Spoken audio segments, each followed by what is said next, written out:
భారత star cricketer Virat Kohli head coach Gautam Gambhir మధ్య మరోసారి వివాదం మొదలైందనే చర్చ జరుగుతోంది.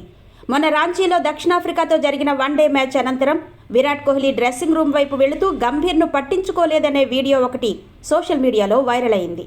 విరాట్ కోహ్లీ, గౌతమ్ గంభీర్ మధ్య ప్రధానంగా ఐపీఎల్ వేదికగా 3 సార్లు గొడవలు జరిగాయి. దీనిపై బీసీసీఐ కూడా చర్యలు తీసుకుంది. అయితే 2024 ఐపీఎల్లో వీరిద్దరూ కౌగిలించుకుని మాట్లాడుకోవడం ద్వారా గొడవకు తెరపడింది అనుకుంటున్న సమయంలో తాజాగా కోచ్గా, ప్లేయర్గా ఉన్న పరిస్థితుల్లో మళ్లీ గొడవలు రావడం గమనార్హం. గంభీర్ కారణంగానే టెస్టులకి కోహ్లీ రిటైర్మెంట్ ప్రకటించాడని కోహ్లీ ఫ్యాన్స్ గుర్రుగా ఉన్నారు. రాంచీ మ్యాచ్ తర్వాత కోహ్లీ మొబైల్ చూస్తూ వెళ్లడం, గంభీర్ వైపు చూడకపోవడం స్పష్టంగా కనిపిస్తోంది. ఇది కేవలం కోహ్లీ సహజంగా మొబైల్లో నిమగ్నం అవ్వడమేనా, లేక ఉద్దేశపూర్వకంగా గంభీర్ను విస్మరించారా అనే దానిపై సోషల్ మీడియాలో చర్చ జరుగుతోంది. గంభీర్ టీమిండియా హెడ్ కోచ్గా మారిన తర్వాత కోచ్, ప్లేయర్ రిలేషన్షిప్ ఎలా ఉండబోతుందనే చర్చ నేపథ్యంలో ఈ సంఘటన మరోసారి వీరిద్దరి మధ్య విభేదాలున్నాయా అనే సందేహాలను పెంచింది.